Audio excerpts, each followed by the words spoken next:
Angela with me today. And Angela is another one of my superwoman slash business friends who I absolutely adore because she's just out here doing kick ass things for women, right? So I had to bring her on and introduce her to you all so she can share. We got a baggage and BS, and she had to get beyond to, be who she is and do what she's doing and help so many. So, hi, Angela. Hello. Welcome, welcome. So, first of all, I'm super excited that you're here. That's number one. Like I made me a list of dope ass women that I wanted to come and do interviews with me because of our personal interaction, not so much because of our relationship, but because of our personal interaction with each other. It's just like I'm so impressed. Like there was this one lady that I had on from the Netherlands, and I met her. And I was so impressed with her. I didn't even know her, but you just kind of know good people, right? Especially when you're in tune with goodness, like you know good people. And I was like, oh my gosh, I've got to do an interview with you, right? So tell us, who do you want the world to know Angela as? Who are you? Oh my. It's That's a loaded, big right? question I because know. right out the gate, I should know better. I should know that with you. You're not going to ease me in. You're going to just dump me in the water.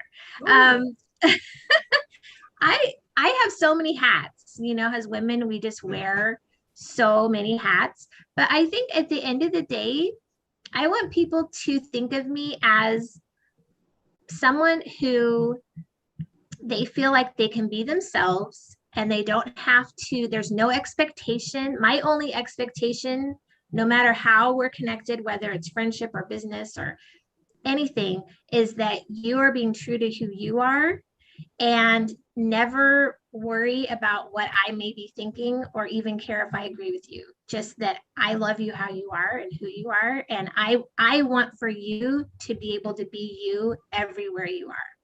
That is exactly who you are, Angela. That is why I love you so much. It's just kind of like you're my yang, right? Because I'm rough and tough, right? Like I'm pretty aggressive and very, like you said, just dunk you in. I'm very to the point, very forward, all those kind of things or whatever. And that's like because how my makeup is, I'm a fighter, right? But I feel like for me personally, I'm a warrior because I be in fight mode. Like the devil messing with you. Like, like, wait a minute, what? They coming to do what? Like, come on, listen, and I'm just ready. I'm activated, right? But you're more like, okay, so let's talk about that. Okay, I know you're gonna win, but let's talk about, how you feeling, and I'm not the how you feeling type. I'm just like, what? Oh, let's get it. Like, and I love that about you, Angela. Oh my gosh, I love that so much about you. But that's what balances me, like my relationships, my friends. So now that you told us who you are, let's talk about the baggage and BS that you've had to overcome, that you've had to leave behind, get beyond. Let's talk about one of your stories. Mm. Well, I have a recurring theme that I'm overcoming. I'm overcoming. Um, I grew up as soon as I got to hit the boy crazy phase. I adopted this mentality, and I don't know where I got it from. That if I could just mold myself into what other people wanted out of me, then everyone would like me and I would have whatever boyfriend's total affection and attention that I could get. And so I started probably 15, I would say, of just shaping and molding into what other people, what I thought, no one even asked me to be this way. I did it to myself. Right, But I right. thought they wanted me so that I could have friends or get invited to parties, or because I don't like to not be included. I do not like the feeling of seeing other people have connection and relationships, and I'm on the outside looking in. So Mhm. I've always been really aware of that. And so I started changing myself to be able to be included in things. And I always was on the lookout of people who were kind of on the outskirts and trying to bring them in, because I know what that feels like. And so, but one of the negative things I did in that process was completely losing myself. So not until I hit probably my probably 30, till I hit 30, did I finally stop and ask myself, like, well, who am I? Like, who am Right, I? Because right. I don't know who I am, because since 15, I've been who I thought everyone needed me to be. And I never asked myself who I was or what I wanted. And so at 30 years old is when I finally woke up and thought, well, what does Angela want? And who is Angela? We're still learning each other. We're getting to know each other. And that is something we so have in common. But it didn't happen for me until I was in my 30s when I started. Because growing up, they called me Ray Ray, right? Because my Ray, right? Mhm. And what I was feeling like is like nobody likes Ray Ray. Everybody's always got something negative to say about Ray Ray, and besides my own experiences, like I was crazy as Ray Ray, like I was abused as Ray Ray. I was a whole bunch of negative things as Ray Ray. And so I said, okay, I've got to become Ray Jenkins. Ray Jenkins is more diplomatic. Ray Jenkins is more professional. Ray Jenkins is more patient and kind. She's more loving, right? And so I just like totally canned Ray Ray, like just abandoned her. But when I was in the sunken place, Angela, it was Ray Ray that helped me get through that. It was because Ray Ray is the fighter. And so I call it like my midlife crisis because I went through those same things. Like I had a couple of major losses. My dad had passed, and Ray was graduating from college, which also meant she was transitioning into adulthood. So here it was, my whole life was around my daughter and my dad. And so it was just kind of like, and everything that I was doing was for others. So it was just kind of like, well, who am I? Like, what do I like? What do I want? So I went through the same exact thing, and now voila, here I am. So, oh my gosh, now I know why I love you so much. But continue to tell your story. I'm loving it. Awesome. I love that. And that doesn't surprise me. That doesn't surprise me, because women that I naturally connect with, we share that, and we don't always know what it is, but there's like an unspoken connection, and that's Mhm. usually what it is. So I found that I had started a direct selling cosmetics, and I was sitting in a training one day when it hit me, because that's when I learned about DISC. Like you can see the things behind me. Mhm. I learned about DISC. And I was on a personal development with this company, as big in as many of them are into personal development. So I was learning leadership skills, and then I went through this DISC class, and I took this assessment, and it came back and it started telling me, you know, certain characteristics that I was born with, and it something clicked, and I went like, I remember sitting there thinking, wow, like all the things that I thought were bad about me, all the things that I thought I had to bury because nobody would like them, or they would think I was flaky, or I'm just not reliable, it are all the things that make me me. So awesome, right? But go ahead.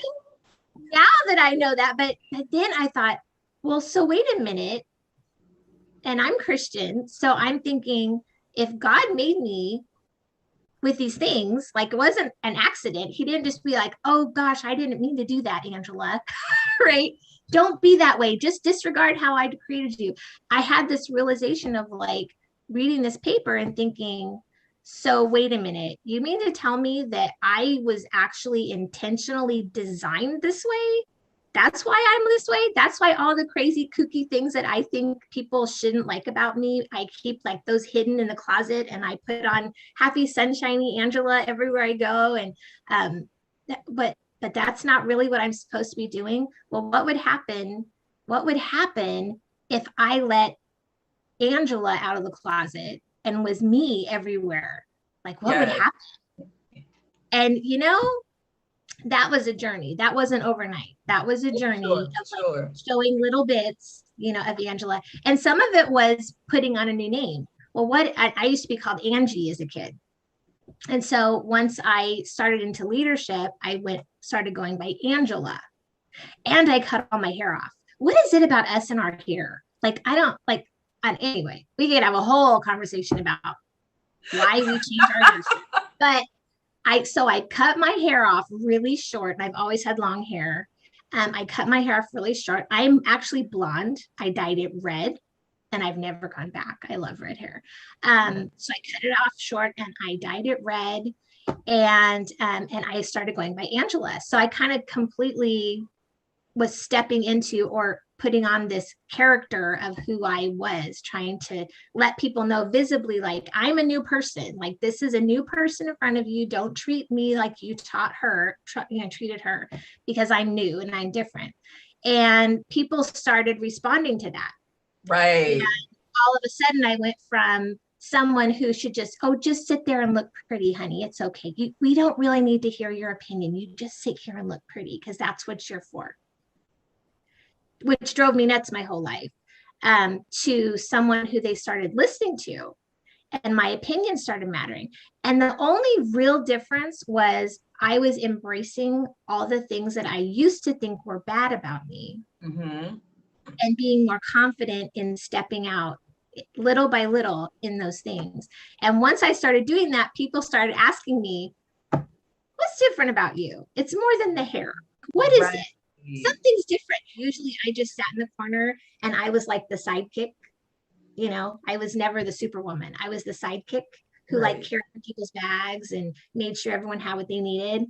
And all of a sudden people were coming and wanting to sit at my table and hear about what I had to say and tell me, oh my gosh, that makes total sense. And so over the years, I just would learn and apply and share.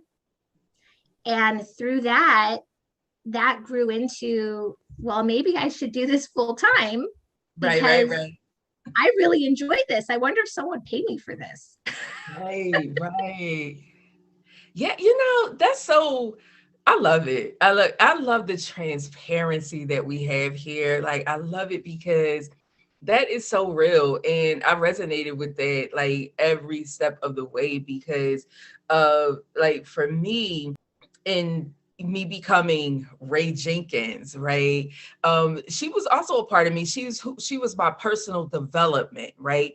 Because some people know this, some people don't, but I grew up in the hood, come from 4 generations of welfare, single parenting, broken and abusive relationships or whatever. So those types of things were my norm. So I definitely had to personally develop, right? But it was just kind of like the characteristics of Ray Ray, like they were very, very much a part of me. And I found that the people who were attacking those characteristics were the very people who wanted to draw from those characteristics. And it only when it served them, though, right? And Yeah. so it was just kind of like I too, just got to this place where, I'm a Christian too, but I got a potty mouth. And so I just got to a place where I was just like, F them people. F them people. Like, listen, if you like me, you like me. If you don't, you don't. And either way, I'm okay with it. I really am. And that's not being off-putting, it's not being defensive, it's being honest. Like my level of I don't give a F is offensive to some people. It really is, but it's just kind of like I'm a head person. Like, I'm so I can mentally disconnect from things or whatever and detach and those kind of things. Because of that ability to detach, I'll just be like, logic. I deal with a lot of logic. So it was just kind of like logically, you don't like me. Why are you around me? Like, go away. Like, so it's just very logical to me. So it's not that I'm, insensitive or because as you know, I'm very friendly. I'm very friendly. I'm very caring. I'm very kind. Some people don't really get that from me, from my persona, I guess. I don't know. But hey, so anyway, I love it, Angela. So let's talk about what makes you a superwoman. I think my superpower, well, I used to think being a superwoman meant you had to do everything, but now I realize it actually means to just do what your superpower is and stick to that. And having amazing friends helps, because then when something comes to you or an opportunity is presented to you that is not in your wheelhouse, is not going to benefit others if you do it right, it's not something that only you can do and you're the best person for the job, you can send it off and let one of your girlfriends or guy friends Right. do that. So it's really helped me to not only stay in my focus, but also to support all the women in my circles, which I love. And then everybody wins because we all get to do what we're great at and what we're meant to do. Right. And that's the thing. Like relationships are about creating wins across the board. Sometimes people don't do their part, right? But I'm just talking about like when everybody as a collective comes together, they have their part to play and they do their part. And everybody's blessed. Everybody wins. Everybody walks away with a smile on their face. That lets me know God was in it. And I love that. And I love what you're doing in your community. So let's shift into that. And let's talk about your business. Tell us like what's going on in your business and your Oh, village. yes. Oh my goodness. We are constantly pivoting. Pivot is not a temporary thing with us. We are in constant pivot mode.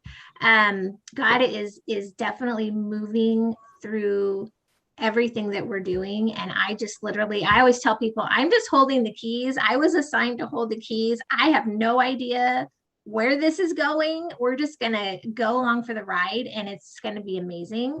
Right now, we started out as a coffee shop, just a Facebook group, because I was a homeschool mom who needed some girlfriends. And so I started a Facebook group hoping for 10 women to hang out with. And within the first day, we brought in, I think, 50 women. And that was 4 years ago. We just celebrated our 4th birthday. But when COVID hit and no one could get out of their homes, a lot of women were looking for social outlets or to learn how to do all the things they were doing in person, how to do them online. And we had been doing it already for 3 years. So my phone started ringing and women saying, "Are you still doing that coffee thing?" And I'm like, yeah. They're like, "Can I come in?" Sure, absolutely. So they came in and I thought, well, none of us can go to the coffee house. And I was really missing hanging out in the coffee house. And so we started playing with, because I'm very big into like, well, what would happen? What would happen, right? Like, what's the worst that would happen? And so I just kind of threw out there, like, what would happen if I actually owned a coffee shop? So if I owned a coffee shop, these are the things that would happen in my coffee shop. Right. How can we make that happen online? What would that work? Would people buy in? Do people already think I'm strange? So I'm fine. I'm over that now. I don't care anymore. Right? I am me. Take me or leave me. And people still look at me like I have 2 heads, and that's fine. But so we started playing this and people started coming in. And honestly, we have a coffee bar post and people come in and say, I'd like a double cappuccino and blah, blah, blah, whatever. And we would pretend that we were having this online coffee house thing. People would have a seat at the table, and others would come and sit with them and have conversations. We have events, we have open mic, anything you can do in a coffee house in person. We figured out how to do it virtually.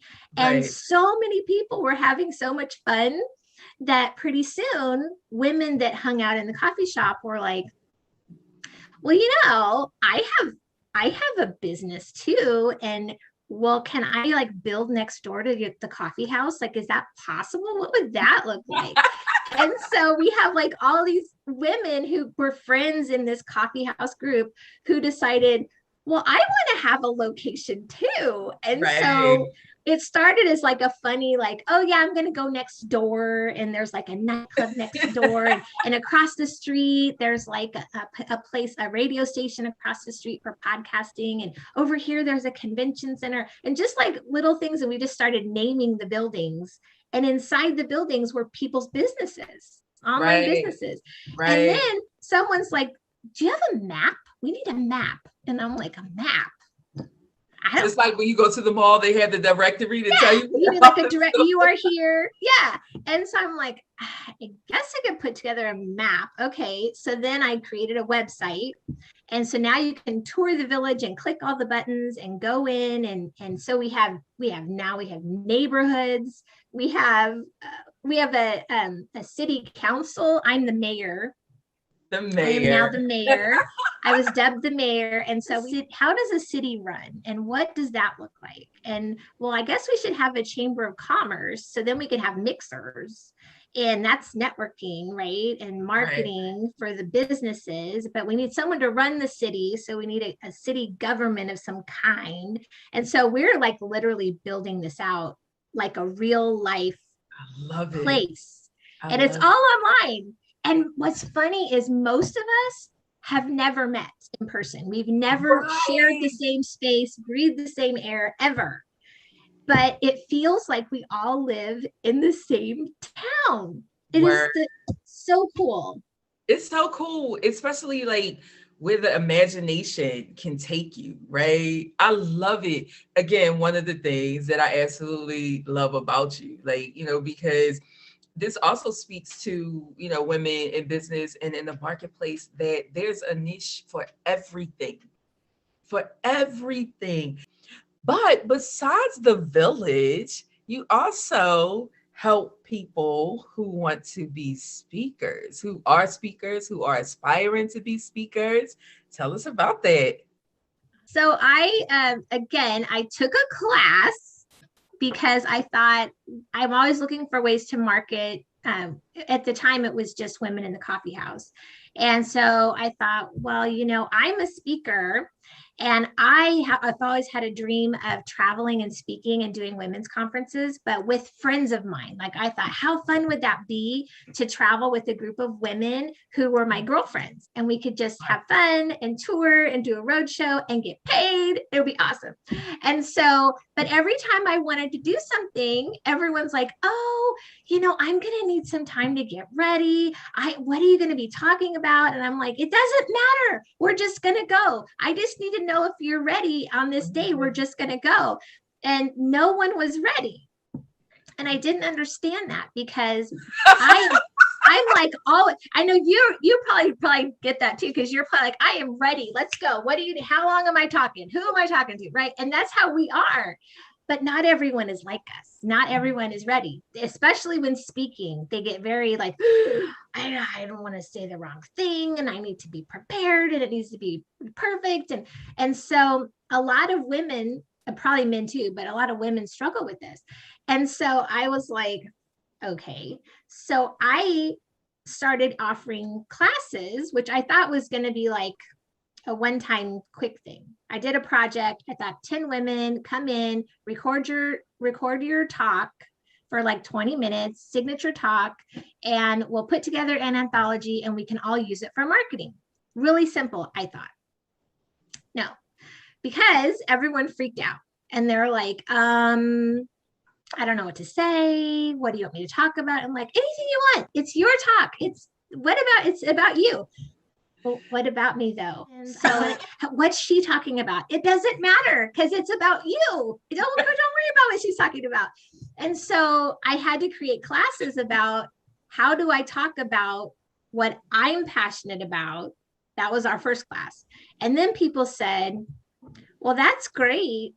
But what if someone says, hey, I want you to speak at this event, and they give you a topic? Now I got to write a new speech. And I'm like, no, you don't. No, you don't. You're still you. You're right. Just on a different stage, and you just say, okay, what filter am I going to use to talk about me? Oh, we're talking, this is a leadership conference. Awesome. I'm going to talk about how I lead. That's all you do. But there needed to be a class. So pretty soon these classes started adding up, and we realized that we were creating a brand of speaker that could not only produce a really amazing talk that would be well received by an audience and be very entertaining and educational and motivational and whatever else, all the check boxes, right? And we're now training them to incorporate personalities into that so that when they speak, only the women or men or whoever they're wanting to work with hears their message and connects with it and says, oh my gosh, that's the person. You get me. You're me. Oh my gosh, I need to work with you. And so we have a guild now. So it's called the Signature Speakers Guild. And we train women how to discover, develop, and deliver their signature talk. And so I actually have I have 2 business partners now, because I train on, putting your talk together and not falling in love with your outline, because you are you and you just need to kind of have a bag of tricks that you pull from. Right. So it's always fresh for you and the audience and always connects with the right people. But then beyond that, we have a mastermind to develop skills based on different stages, because we have different stages now. It's not just I walk out in front of an audience all the time. Sometimes you're on podcasts, interviews, lives, Clubhouse now, right? Mm-hmm. And all these different platforms take a different style of delivery. And so we train in that, how to take the same information. You're not rewriting your script all the time. Same information delivered in different ways, sliced and diced to meet the expectation. And then the third person, she takes you through collecting all your media kit and getting in front of the right people so you can get on the stages and what stages you want to be on, where your audience is. So it's a whole platform.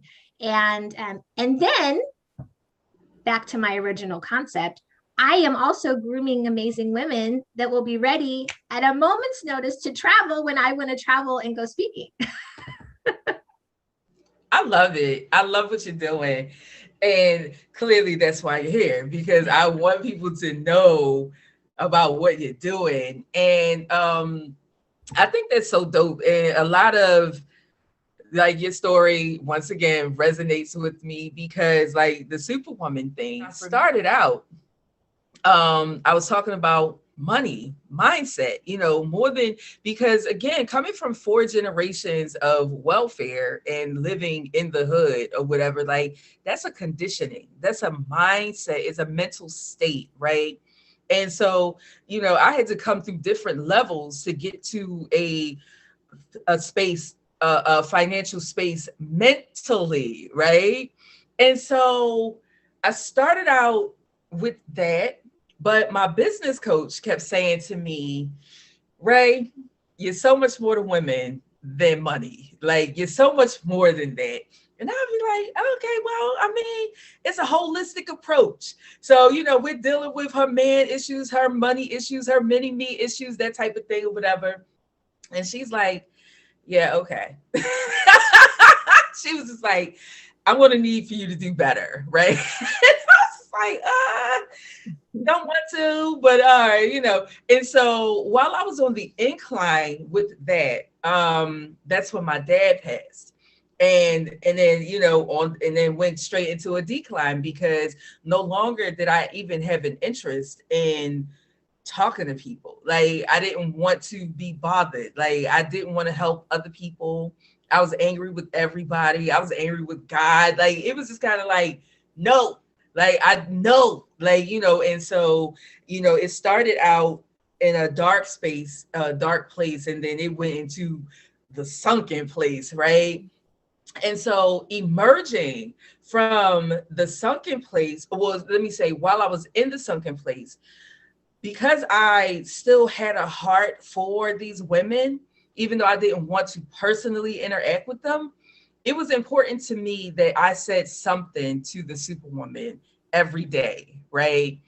And that's kind of like where what I'm doing now stems from, because I would put a some one of my quotes from out of my head that was like challenging her, like like Superwoman, be your stepping stone, not a doormat, like things like that or whatever, just like putting those things out there to help her be strengthened for that day, like to go and take on that fight for the day. And then I was sharing with Haley how me still wanting to be in hiding and not wanting to be out here coming outside to play with people. I just wanted to stay in that space, but it was a couple of things that was letting me know that was going on around me that was letting me know, like, okay, that's not enough anymore. Like, you got to do more. You got to give more.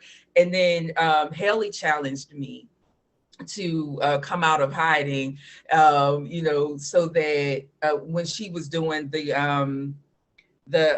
online within the Win group, right?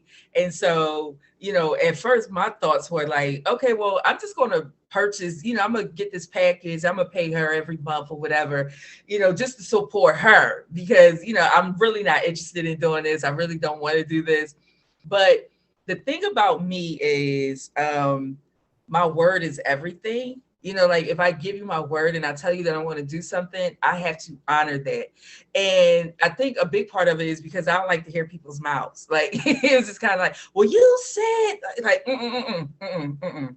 And so as I was showing up to do these videos, I was coming out a little bit more, a little bit more, a little bit more. And it was just kind of like, I was like, Haley set me up. He's good at that. Yeah. Like,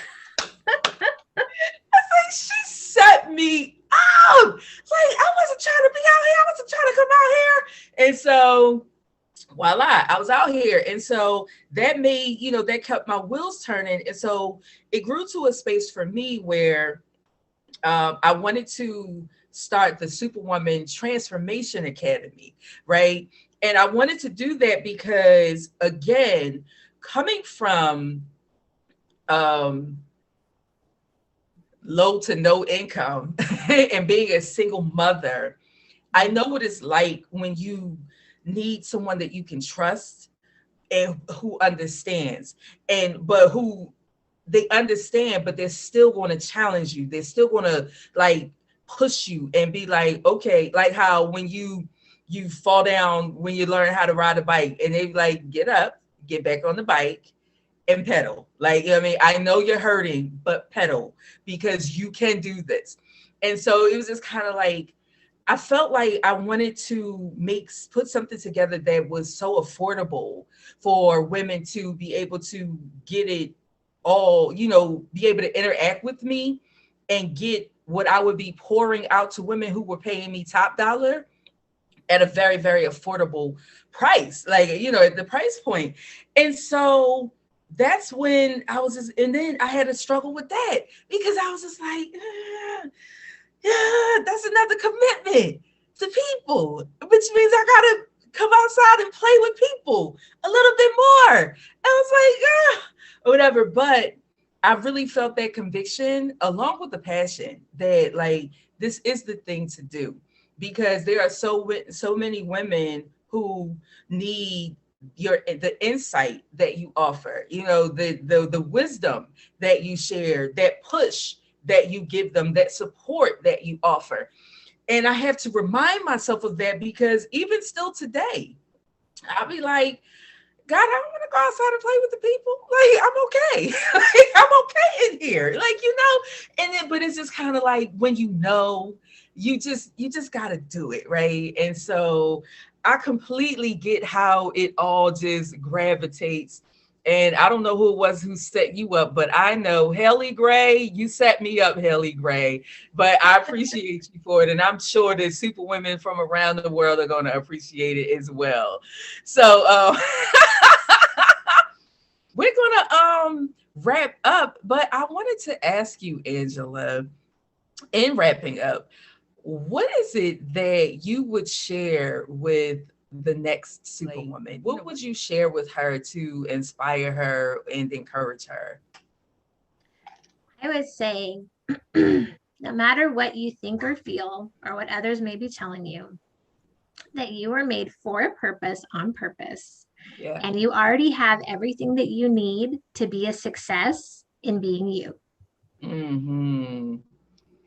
That was so simple but profound. Where can all these people who want to know more about you and what you're doing, where can they find you on social media?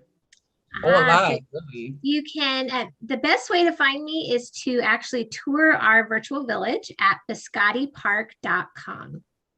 Okay, nice. And then we'll be able to find all of your footprint on social media from there. Pretty Awesome. much, yes.